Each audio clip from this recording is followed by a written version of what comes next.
देवकी माता म्हणल्या, वसुदेव म्हणले, कृष्णा आम्ही सासू सासरे तिचे आम्ही आवडीन तिचा स्वीकार करू, पण तुया 16,108 बायका तिचा स्वीकार करतात का? लक्ष्मीने मिटिंगच घेतली. लक्ष्मी आई साहेबांनी मिटिंग घेतली, सगळ्याला सांगितलं, ए परत दिवशी सक्रात आली ग, हिला वानत नाही द्यायचं. अंगीकार ज्यांचा केला नारायणी, देवानं स्वीकारलं की काम संपलं. संक्रांतीच्या आदल्या दिवशी भोगी असते. भोगीला तुळशीला भोगविडा देत असते, इतकं तर माहिती ना. मी का बाई थोडंच इतकं मला माहित असेल, मला वाचितो म्हणून माहिती आहे. भोगविडा देत असते तुळशीला. गेल्या वर्षीच्या संक्रांतीच्या दिवशी एकादशीच्या दिवशी भोगी आलती. किती बायकांनी भोगी पहिल्या एकादशीच्या दिवशी केली? असा थोडासा काना इतकाच हातवरी केला. बायकांनी जास्त हातवरी नाही केला पाहिजे, एवढाच हातवरी करा. कारण भोगीच्या दिवशीच भोगी केली पाहिजे. ती कोण्या दिवशी येऊ? हा, एकादशीच्या दिवशी येऊ की द्वादशीच्या दिवशी येऊ की सोमवारी येऊ की प्रदोष, की कोण्या दिवशी येऊ, पण त्याच दिवशी भोगी केली पाहिजे. किती बायकांनी केली? आता हातवरी झाले. पहिल्याने यकीन नाही केला. एकादशीच्या दिवशी भोगी करीत नसतेत माझ्या माईनो. हो, भोगीच्या दिवशी बैंगनाची भाजी असते. हा, त्या बैंगण्याचं आयुष्य कमी होईल ना एकादशीच्या दिवशी बैंगन खाल्ल्यावर.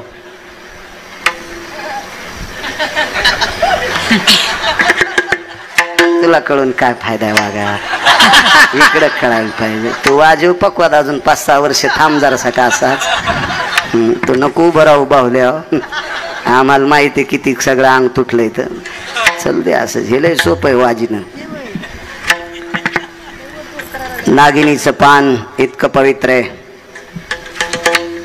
ते विड्या कलशाला वापरते, तोरणाला वापरते, पण एकादशीच्या दिवशी नागिनीचं पान अपवित्र आहे. तांब्याचं पात्र किती पवित्र आहे. देवाला स्नान घालायला देवा कशाचं पात्र? तांब्याचं.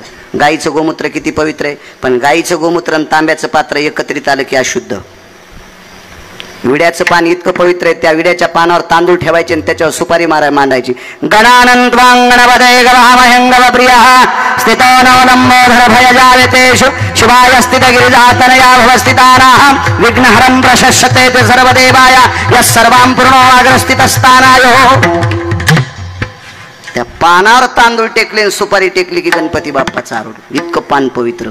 पण हे पान एकादशीच्या दिवशी अशुद्ध विटाळसीचे खड, विडा बक्षिता तांबूळ, इतकं अपवित्र पान. आणि म्हणून एकादशीच्या दिवशी भोगी आली की कधीच करायची नाही. कोण्या दिवशी रविवार असेल त्या दिवशी संक्रांत करत जा. तुम्हाला गिरगावकराची विनंती. मी माझ्या मनानं सांगत नाही, मी वाचून सांगतो. पाहुनी ग्रंथ करावे कीर्तन, किंवा तुका म्हणे नाही विश्वास ज्या म्हणी, पहावे पुराणे विचारून. पुराणाची ताकद आहे. तुळस भोगविडा घेत नव्हती. एकही तुळशीचा बुंथा भोगविडा घेत नाही. म्हणून पंढरपुरातल्या मालकिनीने निरोप केला साहेब 2-3 बायकांना. त्याच्यापैकी एक द्रोणाचार्यांची धर्मपत्नी, तिचं नाव होतं कृपी. त्या कृपी मातेला विनंती केली. सांदीपनींच्या धर्मपत्नी आल्या, अजून 4 साधूंच्या पत्नी आल्या आणि त्यांना सांगितलं आमची तुळस भोगविडा घेत नाही. तर महर्षी सांदीपनींच्या धर्मपत्नीने आणि द्रोणाचार्यांच्या कृपी नावाच्या पत्नीने, अश्वत्थाम्याच्या आईनं त्या लक्ष्मी मातेला सांगितलं, लक्ष्मी, देवानं जिचा स्वीकार केलाय तिचा तुम्ही अनादर केलाय. देवानं जिचा स्वीकार केलाय तिचा तुम्ही अनादर केलाय. जोपर्यंत तुम्ही भोगविडा जामवंतीला देत नाहीत तोपर्यंत तुळस विडा घेत नाही. आणि तुळस विडा जोपर्यंत घेत नाही तोपर्यंत तुमच्या मालकाची संक्रांत होत नाही. विटेवरच्या मालकिनीला अगोदर जामवंतीला भोगविडा द्यावा लागला. दृष्टांत संपला. श्रीमद भागवतामध्ये 44 श्लोक आले. 4 ब्रह्मवेद, त्यापैकी एका ब्रह्मवेत्ता शुकाचार्यांनी त्या 44 श्लोकाचं वर्णन केले. ते फक्त जामवंतीसाठी. दृष्टांत संपला. इतीत नख आणि इतीत अंगावर केस असलेली जामवंती, त्याला काय महाराष्ट्रात भारतात स्त्रिया नव्हत्या का? त्यानं तिचा स्वीकार केला. पुराणातल्या प्रत्येक व्यक्तीनं निंदा करणारी लोक जामवंतीचं नाव आलं की भागवंतात फुलं उधळल्या जातात. याचं एकमेव कारण आहे अंगीकार ज्यांचा केला.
सुदामदेवाचा शिकार जगाच्या मालकाने केला, अख्खं गाव सोन्याचं.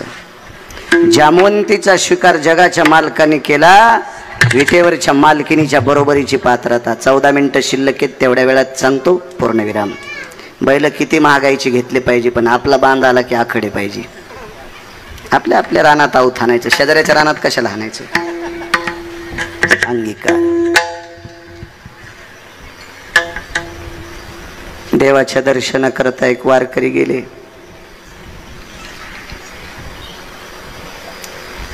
त्या वारकऱ्याला मधात येऊ दिलं नाही, पण पुजाऱ्यानं मारलं. पुजाऱ्याच्या लक्षात आलं हात लावल्यावर आपण वाटतो म्हणून पुजाऱ्यानं दुरून दगड मारले, लाकडं फेकून मारले. पाठ फुटली त्या वारकऱ्याची. अंगीकार ज्यांचा संत आहे. घरी आल्यावर तुळशीपाशी भजन करायला बसायचे, पण पूर्वेकडे तोंड असायचं. आज दिशा त्यागली. पूर्वेकडे तोंड केलं की पाठ घराकडे असायची. आज तोंड उत्तरेकडे केलंय, पाठ या बाजूला झाली. बायकोनं सहज विचारलं, धनी अहो धनी, तुम्ही पूर्वाभिमुख बसत असतात, आज उत्तराभिमुख का बसलात. अगं सहज अनावधानानं बसलो. कारण सांगू, कारण पाठ फुटलेली होती. बायको विचारील पाठ कशाने फुटली. पण ती बाई हुशार होती. त्या बाईनं मालकाला विचारलं, मालक माझ्या लक्षात आलंय तुमची पाठ फुटली, याच्याकरता तुम्ही दिशा त्यागली, कशानं पाठ फुटली.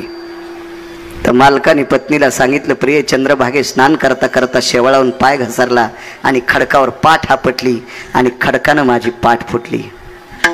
खडकानं माझी पाठ फुटली असं बायकोला नवऱ्यानं सांगितलं. पण साहेब ती बायको फार चतुर होती. तिने सांगितलं, मालक तुम्हाला एक बोलू, चंद्रभागेच्या पात्रात खडक सुद्धा विष्णू पदाला आहे आणि विष्णू पदावर आंघोळ करण्याची तुम्हाला परवानगी नाही. विष्णू पदावर आंघोळ करण्याची तुम्हाला परवानगी नाही. पुंडलिकरायाच्या समोर खडक नाही तरी पण तिथं तुम्हाला आंघोळ करायची परवानगी नाही. तुम्ही पुलाच्या खाली आंघोळ करता, तिथं सुद्धा खडक नाही. मग कुठलं खडक तुमच्या पाठीला लागलं. शेवटी डोळ्याला पाणी नाही आलं. बायकोपाशी कसं रडावं. अंतकरण रडला आणि बुखारबिंदातून एक शब्द पडला, सोयरा. बायकोचं नाव होतं सोयरा. सोयरा, मी मालकाच्या दर्शनाकरता गेलो, मला मध्ये तर येऊ दिलं नाही, पण मारलं ना लोकांनी मला, म्हणून पाठ फुटली. किती तिरस्कार केला आपण त्यांचा. किती तिरस्कार, किती तिरस्कार. या श्रीमंत वारकऱ्यांनी तुमच्या माझ्या घरी मुला मुलींच्या लग्नाच्या स्वयंपाकाचं सरपण फोडायचं काम केलं. तुमच्या आमच्याकडे कार्यक्रम असले तर मंडप झाडायचं काम केलं. तुमच्या नाल्या उपसायचं काम केलं आणि मिळालेल्या वेळात भजन केलं.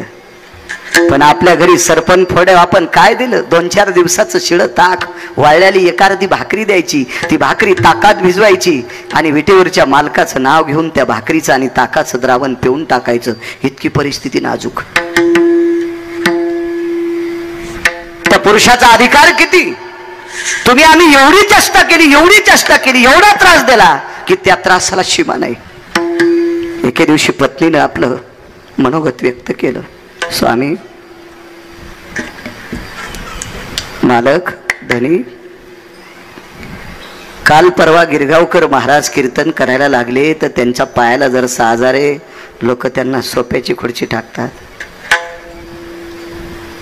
त्यांना स्टेज केलंय, चांगल्या फुलांची माळ घालतात, बुक्का लावतात, नारळ देतात. मालक, अख्खं जीवन तुमच्या बाबांनी तुम्ही भजन केलं विटेवरच्या मालकाचं, आणि त्या मालकाच्या भेटी करता गेल्यावर लोकांनी तुम्हाला दगडाने मारावं हे कळत नाही त्या मालकाला. अंगीकार ज्यांचा सांगतो शेवटचा पुरावा. मालकानं पत्नीला सांगितलं, प्रिय लक्षात ठेव, माझा मालक फार चतुर आहे. देव चतुर, देव चतुर, जाणून अंतर्वर्त तसे त्याच्यासारखा चतुर जगात कोण नाही.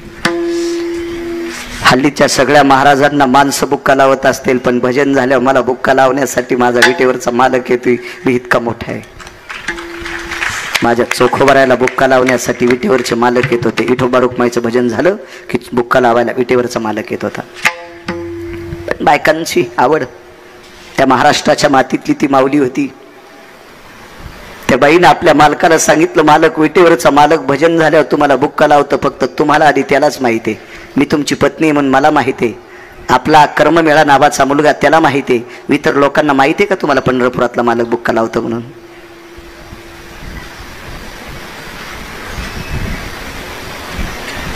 असं 5-4 वेळेस झालं उशे साहेब. एके दिवशी चोखोबर आहे, चोखा लिंबाखाली बसलेले होते, भजन आटपलं. बायको एक भाकरी ताकात भिजून घेऊन मालकासाठी आली. चंद्रभागेच्या तीरावरून विटेवरच्या मालकाचा कळश पाहिला आणि त्याला प्रणाम केलं. देवा, भुकेच्या वेळेला भाकरी देतोस, तुला प्रणाम आहे. ताकाचं भाकरीचं द्रवण तोंडाला लावल्याबरोबर पत्नीच्या तोंडातून वाक्य पडलं, मालक अहोरात्र भजन करता, खाताना पण त्याचं भजन करता. अहो, फासळ्याचा पिंजरा दबेपर्यंत तुम्ही 2.5 किलो कुऱ्हाडीनं सरपण पडलंय. त्या कष्टानं कमावलेली वाळलेली भाकरी खाता, 4-5 दिवसाचं बाटकं इतकं ताक खाता, तरी पण ती भाकरी आणि ताक पेताना त्याचं भजन करता. काय दिले तुम्हाला त्यानं? त्यानं तुमचा स्वीकार केलाय का? खाली मान घालून पत्नीचं मनोगत पूर्ण करत होते. सोयरा, लक्षात ठेव, एक न एक दिवस तो मालक आपल्या घरी येईल. एक न एक दिवस तो आपल्या घरी येईल. फक्त तू ज्याच्या नावानं कपाळावर कुंकू लावतेस त्याच्यावर तू श्रद्धा ठेव, तो एक दिवस घरी येईल. अंगीकार ज्यांचा सांगतोय. महाराज, स्वर्गातलं अमृत खराब झालं, ते अमृत शुद्ध करण्यासाठी चोखोबरायच्या भजनानं सुरू झालं, शुद्ध झालं. तरी पण 222 मंत्र्यांचे, आपल्याकडे मंत्री पद एकाला एकच पद असते. फार काही वरच्या लोकांच्या जवळचं असेल, लयत लागत असेल तर 2 पद घेतो. पण असा एकच मंत्री आहे, त्याला 222 पद होते. 222 पद, त्याचं नाव इंद्र. त्या इंद्राला 123 यज्ञ केले. 24 यज्ञ करण्यासाठी मुलगी लागते. ज्याला मुलगी नाही त्यानं घाबरू नका. भाचीच्या लग्नात अन्नदान करायचं. हे विश्वजित तुला सांगाल, त्याला आहे मुलगी. देवा 124 यज्ञ करण्यासाठी मुलगी लागती. राजा दशरथाला ते यज्ञ करण्यासाठी नशीब खोटं होतं, म्हणून एक शांता नावाची मुलगी मानसकन्या म्हणून घ्यावा लागली. तिचं लग्न लावून द्यावं लागलं आणि मग राजा दशरथाला तो यज्ञ करण्याची परमिशन मिळाली. मुलीशिवाय नाही करता येत. इतकी या देशातलं मुलीचं पार्ट मोठं आहे. काही काही नालायकाला कळत नाही, तो भाग सोडून द्या. मला सांगा, पोरं व्हायच्या जर आपल्या हातात असतं तर तुम्ही पोरी हो दिल्या असत्या का? नाही. आणि तुमच्या पोरायचे लग्न कोणासोबत लावले असते? माणसं सरळ हो म्हणते. असो, काय सांगू लागलो. इंद्राने 123 यज्ञ केले, पण ते अमृत शुद्ध नाही झालं. ते चोखोबरायच्या भजनाने सुरू झालं, शुद्ध झालं. पण इंद्र जाताना पायाच पडला नाही. नारदाला सांगितलं, नारदा 4 अमृत शुद्ध झाले, पण 1 अमृत राहिले. नारदाने सांगितलं, काय काय केलं? काय नाही, ते भजन म्हणत होते. 5 मिनिटं थांबलो लिंबाच्या बांधीवर आणि मडके उघडून पाहिलं, कलश उघडून पाहिले, तर अमृत शुद्ध झालं, पण 1 अमृत जशाल तसं राहिलं. वा गुरुजी, नारदांनी सांगितलं, इंद्रा, हे 5 प्रकारचं अमृत शुद्ध करायचं असेल तर चोखोबरायच्या पाया पडावं लागेल. 222 पद ज्या मंत्र्याच्या ताब्यात आहेत, तो मंत्री चोखोबरायच्या पाया पडतोय. सामान्य पद आहे. किती मोठी ताकद आहे, किती मोठी ताकद आहे. बाईची खंत होती, देव स्वीकार करतो का? तो दिवस उजळला. तो दिवस होता सोमवारचा. त्या सोमवारच्या दिवसाची तिथी होती एकादशी. सोमवारी एकादशी विमान उतरले पंढरीसी. सोमवारी एकादशी विमान उतरले पंढरीसी. ती एकादशी सोमवारची होती आणि त्या दिवशी विमान पंढरपुरात उतरलं. असे कितीतरी विमान आले. त्या विमानामध्ये नारद, तुंबर, सांब, आगा सत्य लोकाचा पायेक, सावित्री तयाची सुजया, सिद्धी गणेश प्राप्तयो. या 33 कोटी देवता हजर झाल्या आणि चोखोबरायच्या घरी भजन सुरू झालं. दुसऱ्या दिवशी द्वादशी. अंगीकार ज्यांचा सांगतोय. द्वादशीचा दिवस सुंदरसा स्वयंपाक झाला. हो, अन्नपूर्णा प्रत्यक्ष स्वयंपाक करायला, अष्टमा सिद्धी रांगोळ्या काढायला, आणि मागनिमा कामा वशित्वा विशित्वा, या अष्टमा सिद्धी सांगितल्या भागवतात. या रांगोळी काढण्यासाठी, प्रत्यक्ष अन्नपूर्णा स्वयंपाकासाठी तिथं अन्नपूर्णा. श्लोक म्हणायला कोण होते?